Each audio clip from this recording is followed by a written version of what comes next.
보셨습니까, 여러분들? 가을 분위기가 아주 멋진 풍기는 것 같아요.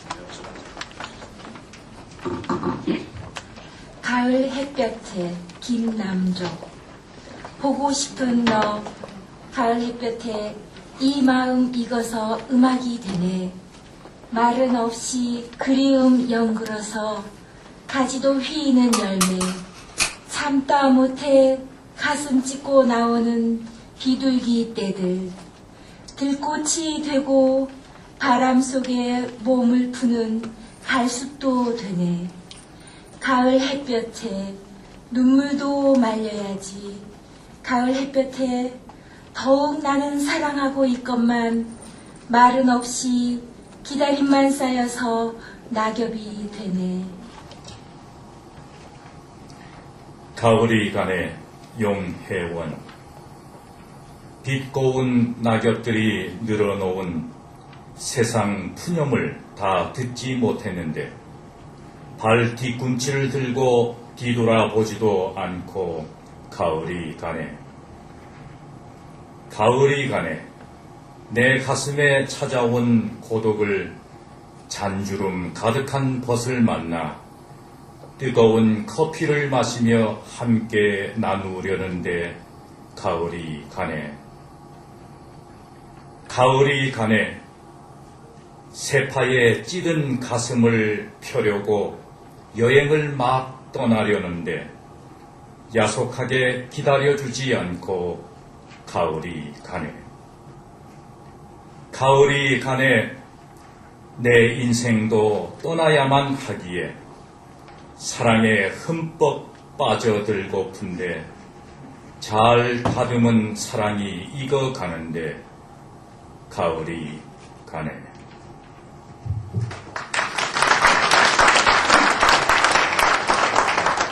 제가 사전에 원고도 드리지 않았는데 잘 읽으시죠?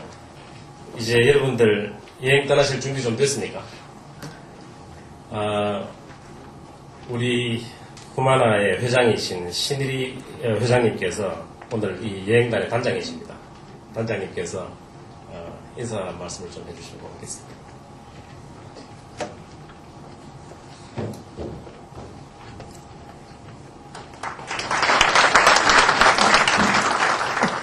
가을이 가는지 오는지 해도 모르겠습니다만 이 좋은 계절에 여러분들 이렇게 시간 내주시고 참석해 주시는 것 대단히 감사하게 생각합니다. 자주 뵙지는 못하더라도 간혹 이런 모임을 통해서 뵙는 여러분 모습이 늘 강건하시고 평안하신 것 같아서 더욱더 감사하게 생각하고 그러한 생활 항상 영위하시길 바랍니다. 오늘 특강해 주실 우리 회장님 감사드리고 저는 또 신앙송의 글에 조예가 깊으신 줄 몰랐는데 두 분 선생님께도 깊은 감사의 말씀을 드립니다. 모쪼록 좋은 계절 더욱더 좋은 시간을 만드시는 우리 후마나 가족 여러분 되시길 바라고 간단한 환영의 인사를 올립니다. 반갑습니다.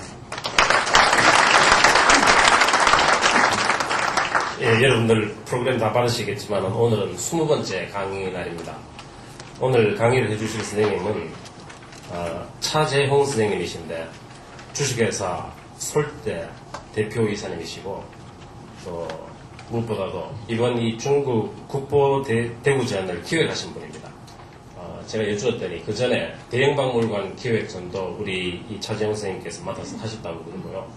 과거에 MBC에서 오랫동안 그 프로듀서 역할도 하시면서 현장에서 문화 현장에서 오늘날 가장 화두가 되고 있는 문화시장을 아마 석권하고 계신 것 같아요. 이 환영의 박수로 맞아주시기 바랍니다.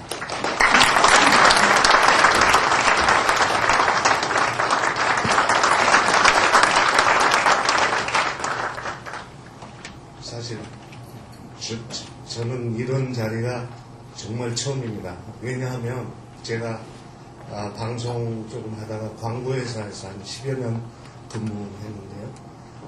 본래 이 기획을 하는 사람들은 주로 클라이언트라고 하지요. 고객들을 앞에 빛이 나게 하고 기획하는 사람들은 뒤에 주로 숨어야 됩니다. 그리고 기획물로 보여드리는 거지요. 제가 감히 여러분들에게 뭘 말씀드릴 수 있겠습니까? 기왕 이런 자리가 마련이 됐으니까 행소박물관과 저와의 인연을 좀 말씀드리겠습니다. 저는 만약에 제가 고고학이나 박물관학이나 이런 걸 전공했다면 대형 박물관 못했을 겁니다. 저는 연극영화 전공했고 되려 잘 모르니까 막 이렇게 돌진할 수 있었는데 영국의 이제 대형 박물관 전시회가 세계 순회전을 한다고 해서 일본 아사히 신문하고 접촉을 먼저 시작을 했어요. 그랬더니 이제 일본 방문을 하게 됐고 부산 전시를 한참 하고 있는데 영국에서 전화가 왔습니다. 행소박물관이라고 있는데 미스터 김이라고 있는데 전화가 왔다. 그래서 저는 처음에는 좀 기분이 좋지 않았어요. 왜냐하면 한국에 기획한 사람이 있는데 김건구 관장께서 나중에 알고 보니까 영국에 직접 전화하셔가지고 대구에도 와야 된다 이렇게 말씀을 하셨다는 겁니다.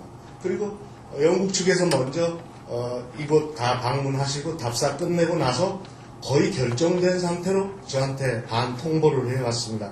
대구에서 마무리를 해라 이렇게. 그렇게 해서 2년이 됐는데 제가 지금 사실은 감기 몸살이 왔습니다. 2005년 이곳에 와서 한 계절을 이 캠퍼스 안에서 보내면서 저는 그동안 서울에서 한 30여 년 묻은 때를 다 벗기고 갔어요. 이 동문 앞에 방을 하나 얻어서 자취하면서 매일 새벽에 산에 운동하러 가고 샤워하고 이곳에 나와서 캠퍼스에 묻혀있다 보면 그야말로 아무 생각이 없었습니다. 오직 유물 설명하고 그리고 또 젊은이들하고 또 하루 부대끼다 보면 또 하루가 가고 그 시절이 너무 좋았는데 사실 이번 국보전도 대형박물관 때문에 이루어졌는데요. 이곳 대구에서 국보전이 대형박물관이 끝나고 북경전 개막을 축하해주러 제가 갔더니 중국 측 관계자가 저보다 일본 센다이에 빨리 가서 이 유물을 보라 했습니다. 해서 이제 시작이 됐는데 사실 제가 중국 관련한 전시회를 이번이 큰 전시회만 4번째인데요.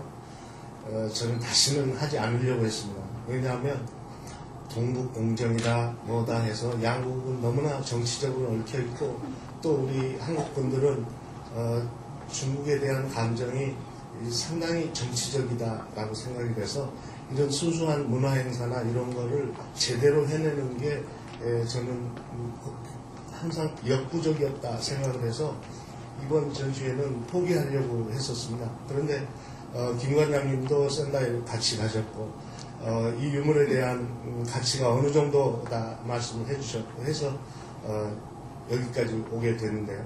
다시 이 가을을 2005년 이후로 또 이곳에서 보내게 되는데 저는 여기 와 있으면 행복합니다. 그냥 행복해. 저는 이제 중앙대학 흑석동 캠퍼스를 다녔는데 이런 캠퍼스는 대한민국에 그야말로 없습니다. 정말 행소박물관은 훌륭한 박물관입니다.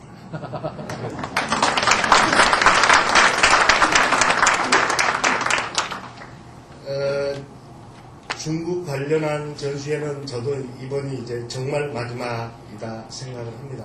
그런데 이 중국 사람들하고 제가 94년 진시황전을 준비하면서 첫 인연이 돼서 한 13년, 14년 이렇게 사귀어 보니까 저는 정말 우리 한국 사람들은 일본도 중국도 제대로 알아야 된다. 이제는 제대로 알 때가 됐다. 그런 생각을 하게 됐습니다.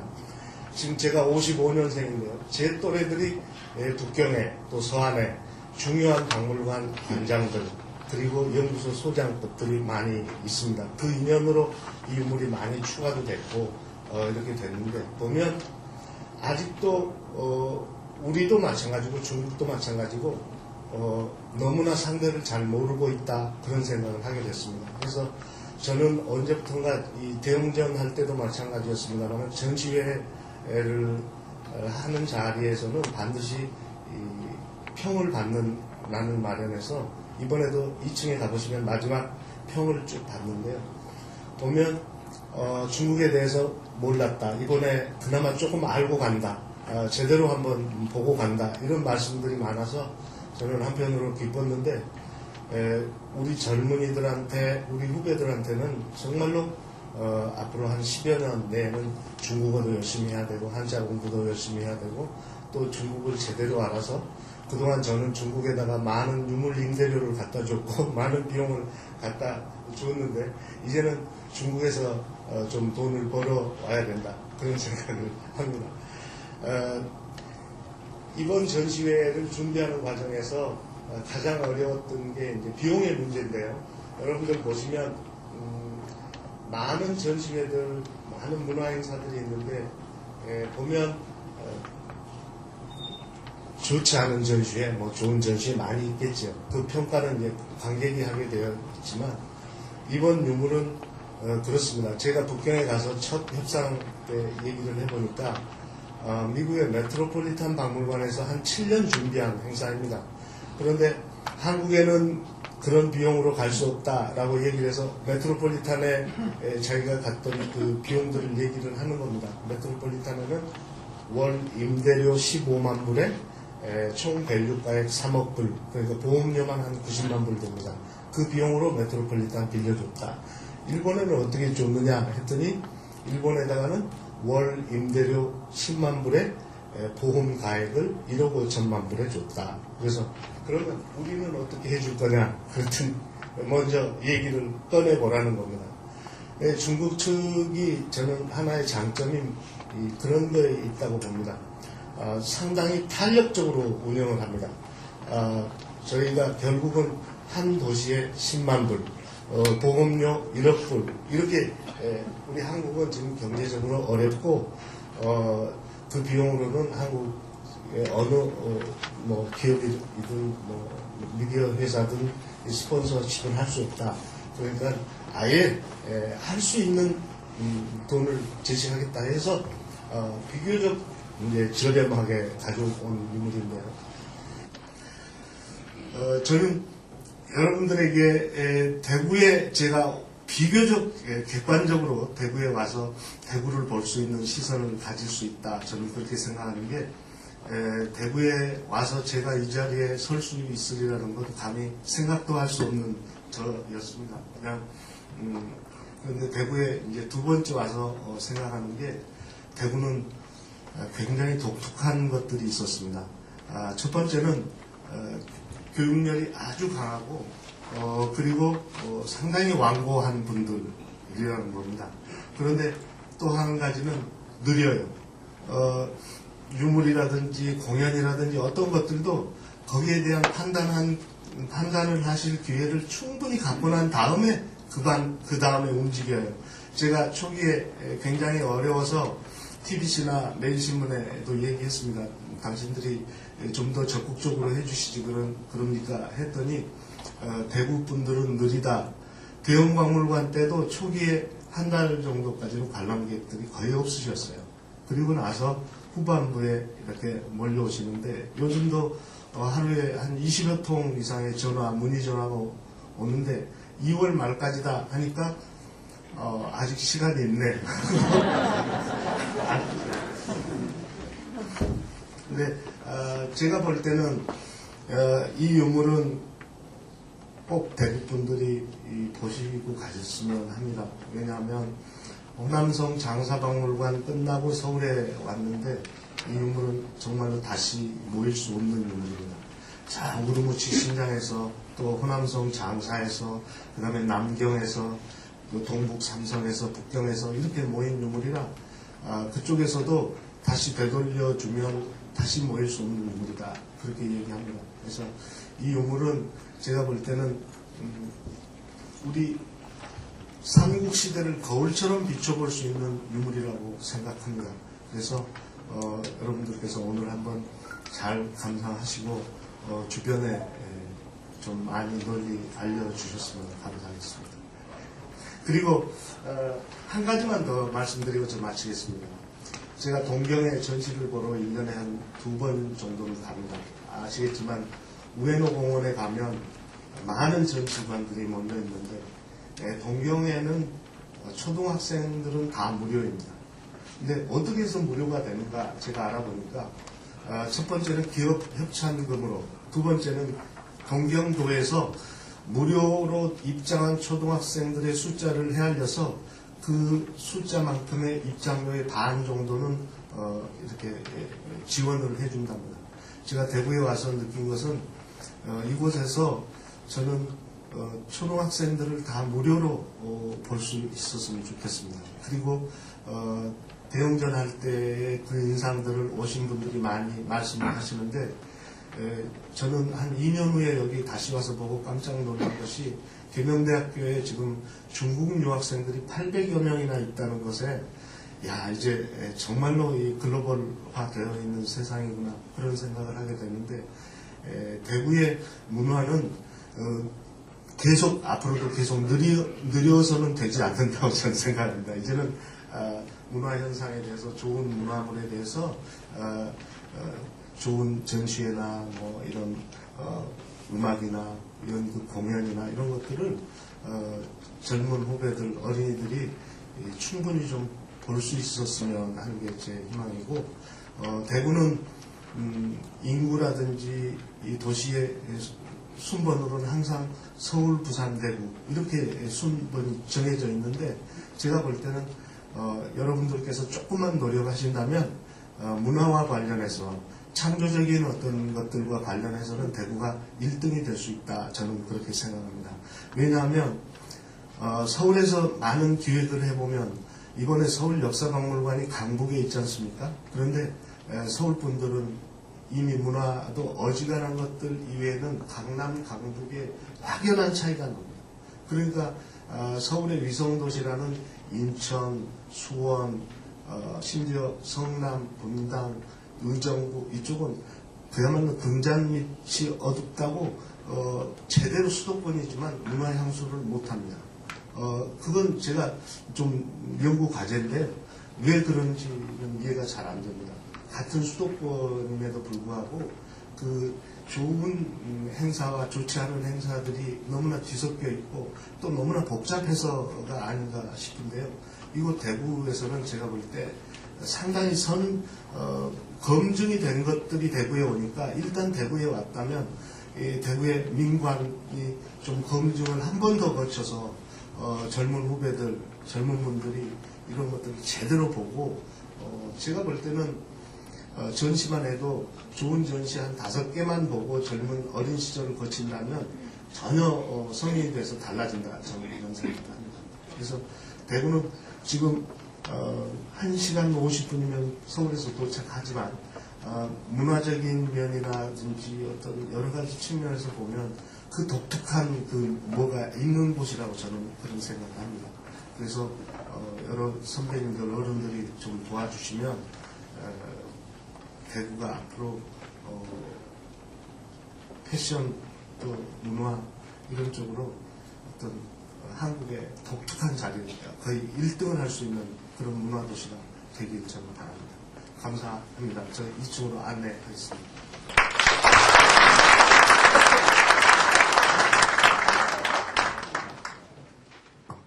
저는 이제 강의를 바로 북방, 서방에서 온 오랑캐들이 세웠던 56국시대의 그 문화다라는 것을 이렇게 보여주는 이런 전시로 이게 기획이 된 겁니다. 그래서 우리 입장에서 보면은 이제 사실은 우리 변방, 우리가 일반적으로 변방에 있으면서 중국 문화만 받은 것도 아니고 거꾸로 이제 서로 상호작용하면서 우리도 선택하고 또 우리 거 만들어서 영향도 미치는 이러한 관계다. 예를 들어서 이제 진시황이 중국을 통일하고서 한 40몇 년 만에 진나라가 망하고 나니까 실제 진시황이 만들었던 제도와 이 틀이 정착되면서 중국적인 틀을 만드는 것은 이제 기원전 206년서부터 기원 후 220년까지 그 420여 년간의 이 한나라 시대입니다. 그러고서 이제 한나라가 망했는데 이 오랑캐들이 자기들이 알고 있는 지식을 가지고 와서 이 중국을 통치하다가 망한 거예요. 그리고 오랑캐들이 예를 들어 북이라는 나라가 들어와서 북중국을 통일한 다음에 한나라 문화를 받아들이는 정책을 효문제라는 이런 이제 그 황제가 했습니다. 그래서 한나라 문화를 오랑캐들이 이제 점령하고 나서 이제 중원을 점령하고 나서 통치하기 위해서 이 말에서 내리는 순간 중국 문화를 이제 받아들여서 중국 입장 그러고서 이제 250년 통치하다 망하니까 중국 입장에서는 이 오랑캐 문화도 자기 문화가 되면서 중국 문화의 폭이 넓어진 겁니다. 그리고 이미 북위 때, 그다음 그 삼연이라고 또 이제 그 선비족, 북위를 세운 나라도 선비족이고 삼연이라고 이 동북 지역에 있던 나라인데 이 전연, 후연, 북연이라는 이 삼연이 이제 그 삼연 시대 유물을 보면은 이미 북위 그리고 이제 삼연의 유물 속에 그 수당의 문물이 다 있습니다. 예를 들면 우리 그 신라 고분에서 나오는 유리 제품들, 서역에서 봤더니 유리 제품들이 이미 다 나옵니다. 거기서. 그래서 그와 같은 이제 오랑캐 주변 민족들이 갖고 있던 이런 이 네트워크, 어디로 가면 뭐가 있다 이런 걸 다 아는 것이 쭉 연결되니까 서양까지 가서 그게 실크로드가 된 거죠. 그러니까 이제 이미 그런 북위 시대 때 많은 서양 문물들이 들어온 그 문물들을 여러분들이 이제 보시게 된다. 그리고 이제 사실은 선비족이라는 이 나라가 세운 선비족이 세운 나라가 우리에게 중요한 것은 고구려 신라 백제 가야의 기마민족 예를 들어 기마 문물을 이렇게 전해주거나 영향을 미친 나라입니다. 그 유물들이 일부가 와 있고, 그 다음에 예를 들어서 신라의 황금 문화, 금이 이게 어디서 나왔냐? 이 선비족들 유물 속에 그런 기원들이 보입니다. 그래서 우리 고대 문화를 이해하는데도 중요하고, 그다음에 이게 중국 문화만이 아니라 우리 입장에서 이제 보면은 사실은 의상대사가 가서 봤던 문물입니다. 그리고 해초.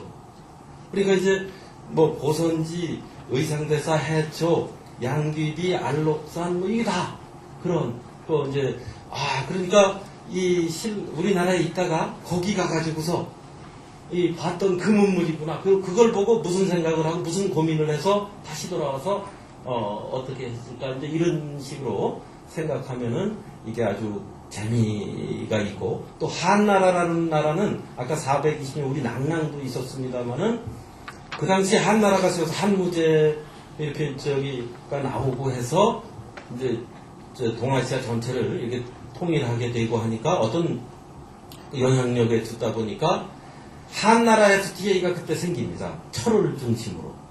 철교육. 그러니까 이제 지금 우리 뛰어나는 이런 FTA 얘기와 같이 똑같이 그런 그 당시도 격동기를 살았던 한나라 중원의 문물과 이제 그 당시 우리가 이제 그 영향을 받으면서 새롭게 어떤 국가와 이런 걸 재편하는 과정을 보여주고 바로 그런 과정 속에서 성공한 게 이제 고구려, 백제, 신라 이런 겁니다. 그래서 이제 그 틀을 만들고 얘기 저 얘기 말씀드립니다만은 제가 재미난 것은 북위 때도 그렇고 이제 석골 같은 걸 팝니다. 예를 들면은 이제 한 가지 우리 가까이 있는 걸로 말씀을 드리면 우리 이제 조상들이 고민했던 바를 말씀드리면 이 아잔타 석골이라는 걸 인도에서 보고 와서 이제 용문 석골, 운강 석골 이런 중국의 석골을 쫙 하는데 거기는 비도 자주 안 오고 그런 데다가 흙도 누르니까 이렇게 할 수가 있었는데 우리도 그거 보고 와서 우리도 한번 하자고서 그것도 봤으니까요. 한 게 뭐냐면은 군위의 제2석구라 그걸 먼저 판 거죠. 먼저 있는 동굴을 이렇게 하듯 해서 먼저 해보니까 이게 힘들다는 말이죠. 그래서 이번에 우리 져보자 해서 지은 게 100년 후에 져본 게 뭐냐면 그게 석구라. 석구라고 졌어요. 숙주해보니까 산 위에 그것도 힘들어요. 해보니까 그게 힘들어. 그러니까 이게 아니야. 그래서 어떡하냐면 바위 평평한 데나 바위 위가 이렇게 좀 위가 나온데 거기다 마애불로 이렇게 조각을 하고 그 위가 살짝 지붕을 살짝 이렇게 박습니다. 그러니까 그게 석굴이 똑같잖아요. 그 우리 마애불이 많습니다. 그러니까 이제 끊임없이 중국 걸 이런 걸 보고 고민하면서 우리에 맞게 이걸 만들어가는 이런 과정들 이런 것들을 이제 보게 됩니다. 그래서 이제 이 많은 거의 1200년의 시기의 유물을 이렇게 전시하고 있으니까 다양한 요소들이 있고 그다음에 우리가 이제 예를 들어서 고구려 고분 벽화다 이런 것도 이해하려면 중국 그 당시의 벽화 그다음에 이 선비족이나 위진 남북조 시대의 이런 그 벽화들을 함께 봐야 우리가 이제 제대로 이해를 할 수 있고 이제 우리가 보통 중국과 우리나라의 그 문화적 연대 차이가 아주 컸습니다. 예를 들어서 기와다 하면은 뭐 중국은 거의 기원전 뭐 한 1000년 뭐 이전에 나온다면 우리는 이 신라의 기와가 나오는 게 6세기입니다. 550년 전으로. 그러니까 한 1500년 이렇게 차이가 나고 하다가 중국과 우리나라의 문화적 격차가 없어지는 시기가 있습니다. 거의 그냥 뭐 한 달 후면 그대로 들어오는 데가 언제냐면은 문영왕 때. 거의 한 6세기 초. 우리가 이제 그때부터는 중국 문화 다 해서 우리가 이제 소화하고 그전에는 약간의 이제 격차가 있었는데 하여간 그 지금 여러 문물을 보시면서 중국 문화가 이랬다는 거 중국 그걸 또 이해하시고 중국 그 자체를 그러면서 또 우리 입장에서 우리가 그 이웃집에 그렇게 찬란한 문화를 보면서 우리가 이거 어떻게 할 거냐 이 끊임없는 고민하고 또 우리는 뭐냐는 이런 질문을 던지면서 우리가 이제 신라 나중에 통일신라 문화적 황금기를 만들었던 겁니다. 그런 면에서 우리가 한번 이렇게 유물을 보면은 괜찮겠다 이런 생각을 해봅니다. 이게 저도 준비를 안 하고 급히 이렇게 말씀을 드립니다만 그런 눈으로 이렇게 보셨으면은 좋겠다 하고 우리 차 대표님이 설명 앞에서 나가시고 저는 뒤에서 또 이렇게 하면서 나가겠습니다. 예, 감사합니다. 오늘의 주인공은 수나라 때 우홍이라는 분인데요. 잘 아시겠지만 신라 고군 앞에 성물들에도 이 호인들 상이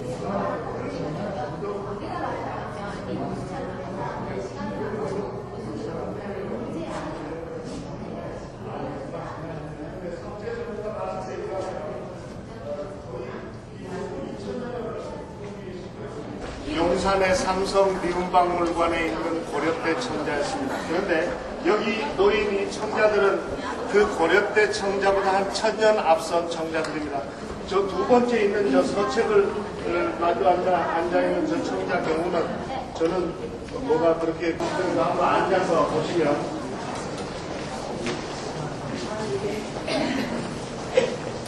서안이 한 1100여 년 수도였죠. 그 다음에 낙양, 그 다음에 바로 이 유물이 온 남경, 그 다음에 송나라 때 개봉 이렇게 옮겨가는데 왕급 무덤에서 나왔는데요. 이 소의 얼굴이나 가슴의 무장이 아주 아름답습니다. 홈을 파고 은실을 집어넣고 두들겨 넣는 상감 기술로 만들어져 있고 전부 6덩어리로 분해가 되는데요. 소의 몸통하고 그 위에 기름통이 얹어져 있고 빛이 나오는 이 가슴 옆에 손잡이를 돌리면 방향이 바뀌어서 돌아갑니다. 그러니까 아마 침실에 누워서도 빛의 방향을 바꿨을 겁니다. 머리 위에 통이 분해가 되는데 기름통에 기름을 넣고 심지에 불을 붙이면 구름이 이 원통을 따라서 소의 머리를 따라 배로 내려간답니다. 소의 배는 텅 비어있으니까 냉수를 반쯤 부어놓으면 구름이 냉수에 계속해서 달아오르고 아마 3, 4일에 한 번쯤 분해해서 소재하고 다시 사용하는 과학적으로 만들어진 정도입니다.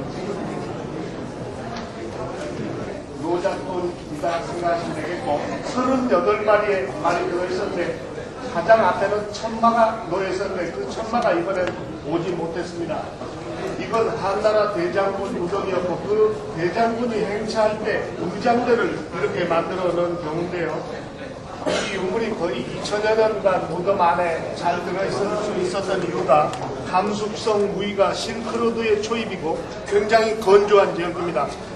잘 아시겠지만 청동기는 무덤 안에 습기가 찬다거나 물이 찬다거나 하면 단 100여 년 버티기가 어렵지요. 앞에 있는 4명의 병사가 들고 있는 이 과라고 하는 창은 바로 시황제의 병사들이 들고 천하를 통일한 원동력이 된 무기였다고 합니다. 뒤에 있는 외난창에 비해서 전투력 차이가 5배 이상 난다고 합니다. 저희가 국경에 유물을 인수하러 갔을 때 오늘 보실 유물 인수 작업만 일주일 동안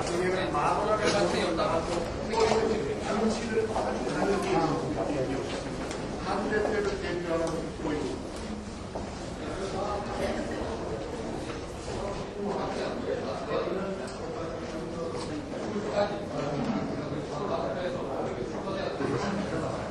그리고 이렇게 다음으로 보시는 건 부동만 한정식을 보시면 되는데 이 딱 말하는 것은 우리나라 한국에 많은 영향을 끼쳤습니다. 중국에서 혼란스러운 시기에 이 시기였을 때 우리나라에서는 고려 백제 신라가 이제 막 중앙 집권하는 시점에서 라는 생각이 듭니다. 이렇게 사덕이라는 동물은 중앙 시야 지역에서 자신과 하늘을 이어주고 매개체라고 상당히 신성스러운 동물로서 여겨집니다. 중앙 시야 지역에서 나타나는 사덕입니다. 많이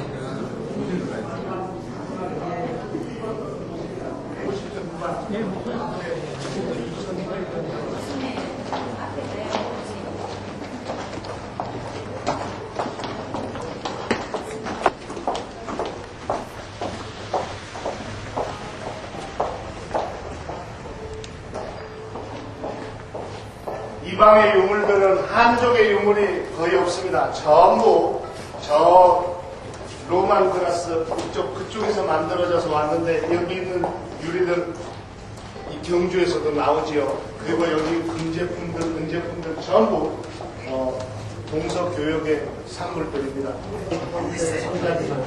아주 아름다운 그런 제품들인데 이것들은 전부 한족의 유물이 아니고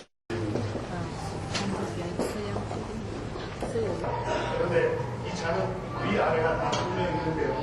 이렇게 생각하시면 되겠습니다. 한 가지에 이 숫자는 또 이렇고 그러고 마실 동안에 개인기가 열려 있습니다.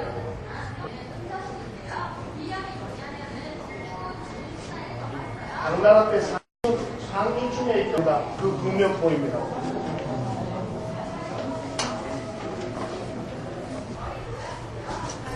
불상을 연구하는 분들에게는 이 미륵방가상을 보려고 중국에 가도 보기 어려운 유물을 내보내줬는데 총 악기로 53분의 인물들이 조각이 되어 있고 역시 이것도 한대곡 재질로 되어 있는데 보시면 옆에 한자들로 내용들이 다 적혀 있고 많은 인물들이 조각이 되어 있는데 이렇게 독특한 형태의 불상은 유일하다고 합니다.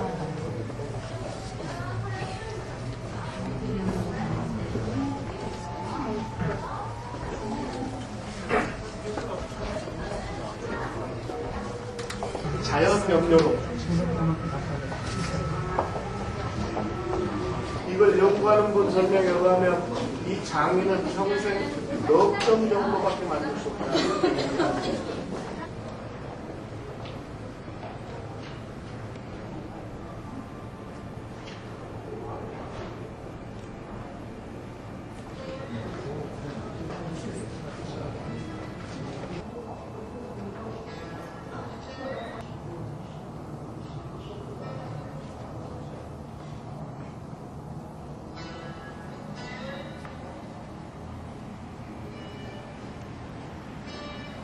모의 손자입니다. 그리고 당현종의 장형 큰형입니다. 이분은 얼마나 풍류만을 즐기다 세상을 떠났는데 얼마나 악기 연주에 능했는가 하면 옆에 고수가 북을 두들기는데 너 지금 몇 번 두들겼느냐 했을 때 고수가 98번 두들겼습니다. 아니다. 너는 99번 두들겼다 할 정도로 밝은 귀를 가진 이현은 평생 풍류만을 즐기다가 세상을 떠났는데요. 이분 무덤이 2000년도에 발굴이 됐는데 이 발굴 책임자가 장애인이라고 북경대학 나온 여자분입니다. 이분이 발굴기를 썼는데 이건 저희가 너무 글이 좋아서 이렇게 옮겨놨습니다. 이분이 이현 무덤을 열고 들어가 보니까 먼지가 가득 쌓여서 아무것도 보이지 않았는데 먼지를 하나하나 털어 살아 없어졌죠. 명나라 때는 말로 이렇게 다 풍만합니다. 그리고 후인들은 소위 3D 업종에 다 종사했어요. 마부였죠.